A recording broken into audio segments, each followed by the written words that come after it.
दोस्तों, आज की कहानी एक डायन के बारे में है जो खूबसूरत दिखकर लोगों को अपना शिकार। ऐसे ही इसी डायन ने कई लोगों को अपना शिकार बना लिया। आइए जानते हैं कौन है ये डायन और कैसे करती थी लोगों का शिकार आज के रोंगटे खड़े कर देने वाले एपिसोड में। इस कहानी की शुरुआत में हम देखते हैं सुनैना और उसके पति को जंगल में। ये दोनों जंगल से अपने घर की तरफ जा रहे थे, लेकिन वो लोग रास्ता भटक जाते हैं। तभी सुनैना के पति को कोई कॉल आता है और वो उस कॉल पर बिजी हो जाता है। अचानक सुनैना के साथ बहुत अजीब होता है और सुनैना के पति को अचानक से बहुत भयानक सी आवाज़ें आने लगती हैं। वो पीछे मुड़ के देखता है तो सुनैना कहीं नज़र नहीं आती, लेकिन थोड़ी देर के बाद सुनैना उसे एक कोने में बैठी नज़र आती है। अब सुनैना का पति जब उसकी तरफ बढ़ता है और वहाँ जाके उसको छूने की कोशिश करता है, तभी हम देखते हैं कि एक बहुत बदसूरत सा और भयानक सा चेहरा उसकी ओर देख रहा है और वो देख के बहुत हैरान हो जाता है। कहानी आगे बढ़ती है और हम देखते हैं कि उसी जंगल के रास्ते दो पुलिस वाले जीप में बैठकर जा रहे होते हैं। अचानक उनके सामने एक औरत आ जाती है और सुशांत उस औरत को देखकर बोलता है कि गाड़ी रोको, लेकिन गोपीनाथ जो उसका ड्राइवर था गाड़ी रोकने से मना करता है। सुशांत के कहने पर नहीं मानता वो, लेकिन गोपीनाथ मना करता है और बोलता है कि यह जगह बहुत खतरनाक है क्योंकि इस इलाके में एक डायन रहती है। सुशांत के कहने पर भी वो गाड़ी नहीं रोकता। तब सुशांत चिल्लाकर उसे बोलता है, ये मेरा ऑर्डर है, तुम अभी की अभी गाड़ी रोको। और गोपीनाथ गाड़ी वहीं रोक देते। गाड़ी रोकते ही उनको बहुत खूबसूरत एक औरत नज़र आती है और सुशांत उससे बात करने के लिए, पूछताछ करने के लिए रोकता है और उससे पूछता है कि इतने घने घने भयानक जंगल में वो यहाँ अकेले कैसे और क्यों आई है। सुनैना बताती है कि हम पर उस डायन ने हमला किया और उसने मेरे पति को मार दिया, लेकिन सुशांत ये सब मानने को राजी नहीं। वो बोलता है कोई डायन वायन नहीं होती, ये ज़रूर किसी जंगली जानवर का काम है। मैं इन सब बकवास बातों में बिल्कुल विश्वास नहीं करता। उसकी बातें सुनने के बाद सुशांत का ड्राइवर गोपीनाथ बोलता है कि मुझे इस औरत पर रत्ती भर भी विश्वास नहीं है, आप मेरी बात माने, मुझे तो ये खुद डायन लग रही है। लेकिन सुशांत उसको बोलता है कि मैं इन सब चीज़ों में यकीन नहीं करता और वो उस औरत को बोलता है कि यहाँ पास में ही मेरा घर है, तुम कुछ दिन वहाँ रुक जाओ, जब तुम्हारा पति मिल जाए तब तुम उसके साथ यहाँ से चली जाना। जैसे ही वो औरत सुशांत के घर जाती है, तब अंदर कदम रखते ही उस घर में उल्टा पुल्टा होने लगता है, लेकिन उनको ये समझ नहीं आता वो औरत के कदम बहुत ही गंदे थे और सब चीज़ें घर के अंदर नष्ट होने लगती हैं धीरे। और दोस्तों, अगले दिन की सुबह जब सुशांत की बीवी पूजा कर रही थी, तभी अचानक सुनैना के कदम वहाँ पड़ते हैं और उसके कदम वहाँ पड़ते ही मंदिर में जो जोत जल रही थी वो अचानक बुझ जाती है। उसके बाद अचानक वहाँ पूजा के घर से एक नारियल गिरता है और उसमें सारा का सारा खून होता है। यह देख सुशांत की बीवी निरशा बहुत डर जाती है और निरशा की चीख सुनकर सुशांत वहाँ पर आता है और निरशा उसे सारी बात बताती है, लेकिन वो निरशा की बात पर यकीन नहीं करता। बोलता है कि ये नारियल हवा से गिर गया होगा। तभी थोड़ी देर बाद वो नाश्ता करने बैठता है और जैसे ही नाश्ता करने वाला होता है तभी उसकी बेटी ज़ोर से चिल्लाती है और वो वहाँ जाके देखते हैं तो एक पक्षी बड़ी ही बेरहमी से वहाँ मरा हुआ पड़ा होता है, जिसे देखकर निशा और भी ज़्यादा डर जाती है और सुशांत को बोलती है हमें सुनैना को यहाँ से जल्दी निकालना चाहिए। आप देख नहीं रहे जैसे ही वो आई है, जब से इस घर में बहुत अजीब अजीब चीज़ें होने लग रही हैं। लेकिन सुशांत नहीं समझता और वो अपनी बीवी को बोलता है कि वो एक साधारण सी लड़की है, उसके आने या ना आने से ऐसा कुछ भी नहीं है, ये सिर्फ ऐसे ही चीज़ें हो रही हैं जिसको तुम उससे मिलाकर जोड़ रही हो। अब दोस्तों आगे देखते हैं कि वहाँ रात होती है और रात में जब निशा पानी भरने के लिए जाती है तब उसे बहुत अजीब अजीब आवाज़ें आती हैं। वो आवाज़ें गेस्ट रूम से आ रही थी।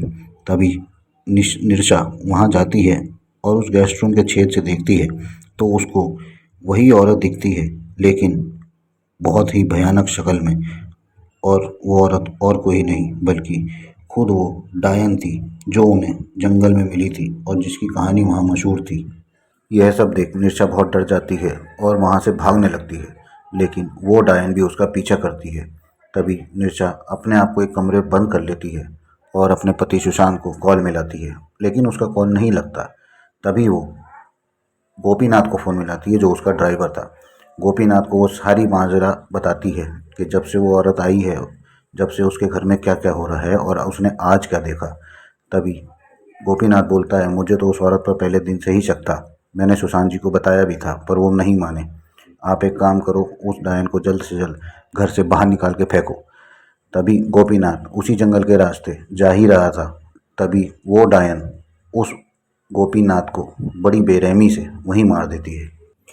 अगले दिन सुबह जब सुशांत घर पर आता है, तब निशा रोते रोते उससे बोलती है, सुशांत, मैंने उस डायन को देखा है, वो सुनैना नहीं है, वो एक असली डायन है, मैंने कल ही उसको देखा है उसके असली रूप में। लेकिन सुशांत उसकी बातों पर बिल्कुल यकीन नहीं करता और उसे डांटने टपकाने लगता है। तभी सुनैना वहाँ आ जाती है और उसे बोलती है कि ये जो कुछ भी कह रही है वो बिल्कुल सच है, लेकिन वो डायन की जो बात कर रही है, वो डायन मैं नहीं बल्कि वो वही जंगल वाली है जिसने मेरे पति को मारा था। ये सुनकर वो सुनैना बोलती है कि आप लोग मेरी वजह से परेशान ना हो, मैं यहाँ से चली जाऊँगी। यह बात सुनते ही सुशांत बोलता है कि तुम यहाँ से नहीं जाओगी, और वो अपनी पत्नी निशा को समझाने लगता है कि ये एक साधारण औरत है। दोस्तों, उस दिन सुशांत निशा से बहुत चीख चिल्लाकर बात कर रहा था। इससे पहले उसने कभी उससे अपनी बीवी से इस तरह से बात नहीं करी। यह बात देखकर निशा और भी हैरान और परेशान हो रहने लगी और बहुत। इसके बाद सुनैना अपने कमरे में चली जाती है और कमरे के अंदर जाकर भयानक डायन का रूप धर लेती है और कहती है कि मेरे किए हुए जादू का सुशांत पर बहुत धीरे असर हो रहा है, इसलिए वो अभी मेरे पूरी तरह वश में नहीं है, और वो अपना जादू टोना शुरू करती है। उसी के साथ हम फ्लैशबैक में देखते हैं कि ये डायन सुशांत को अपने वश में करने के लिए उसके खाने की चीज़ों में कुछ ना कुछ मिलाती है और उसको खिलाती है, ताकि वो जल्दी से जल्दी उसके वश में हो जाए। तभी दोस्तों रात होती है और सुनैना जो डायन है वो अपना काला जादू शुरू करती है सुशांत को अपने वश में करने के लिए। और तभी हम देखते हैं कि सुशांत जो सो रहा था उठकर सुनैना के पास जाने के लिए तैयार हो जाता है, लेकिन उसकी बीवी भी उसका पीछा कर रही होती है। आगे हम देखते हैं दोस्तों कि सुनैना के कमरे के अंदर सुशांत चला जाता है और उसे गले लगा लेता है। यह सब चीज़ें सुशांत की बीवी निशा देखती है और थोड़ी ही देर में देखते हैं कि सुनैना सुशांत को अपने करीब ला रही है। यह देख वो बहुत परेशान हो जाती है और कमरे में चली जाती है और रोने लगती है। सुबह होते ही वो सब कहानी अपनी माँ को बताती है। निशा की माँ उसको कुछ बताती है और निशा बताए हुए टाइम पर एक अघोरी बाबा के पास जाती है। बाबा उसको देखकर सब कुछ समझ जाते हैं कि उसके साथ क्या हुआ है। बाबा ने उसको बोला कि जो तेरे घर में औरत है वो कोई औरत नहीं, डायन है, और वो सबको खा जाएगी, और तुम एक काम करो, उससे बचने के लिए मैं तुम्हें कुछ चीज़ दे रहा हूँ और कुछ उपाय बता रहा हूँ, वो तुम करना। वो डायन तुम्हारा कुछ नहीं बिगाड़ पाएगी।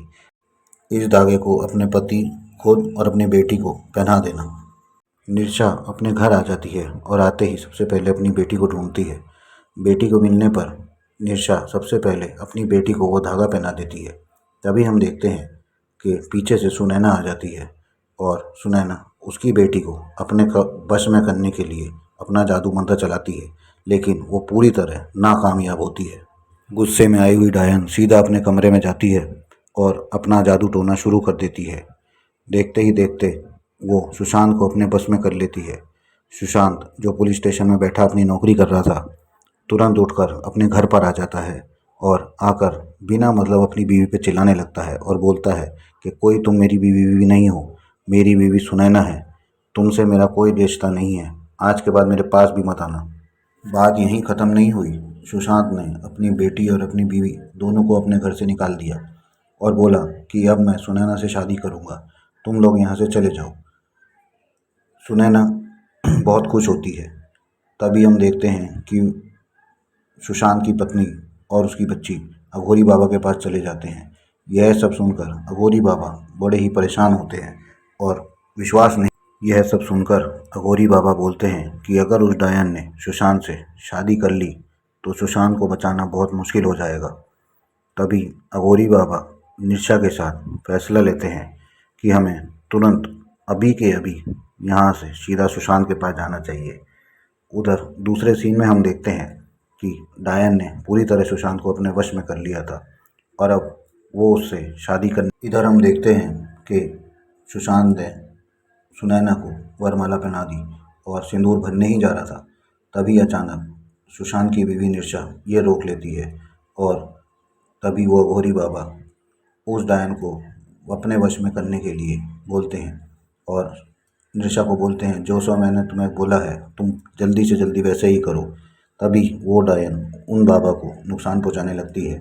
यह सब देख सुशांत की आंखें भी खुल जाती हैं और निशा बोलती है कि तुम इन बाबा को कुछ मत करो, मुझे पता है कि तुम जन्म से डायन नहीं हो, मैं तुम्हें इसके बदले में मुक्ति दिला दूंगी। मुझे पता है तुम्हारे साथ जो हुआ वो बहुत गलत हुआ, तुम चिंता मत करो, बाबा को छोड़ दो। उसके बोलने पर वो डायन मान जाती है और बाबा को छोड़ देती है। तभी बाबा अपने तंत्र मंत्र से उस डायन को मुक्त कर देते हैं और मुक्ति पाते ही वो डायन एक खूबसूरत औरत में तब्दील हो जाती है और इसी के साथ साथ निशा ने और लोगों की भी जान बचाई जिनका वो डायन शायद शिकार करती। दोस्तों, इसी के साथ ये एपिसोड यहाँ ख़त्म हो जाता है। कहानी अच्छी लगे लाइक कमेंट ज़रूर कीजिएगा ताकि मैं आपके लिए और ऐसी रोमांचक कहानियाँ ला सकूँ। आज के लिए फेस ऑफ फियर्स में इतना ही। Thank you. और दोस्तों, चैनल को सब्सक्राइब ज़रूर कीजिएगा।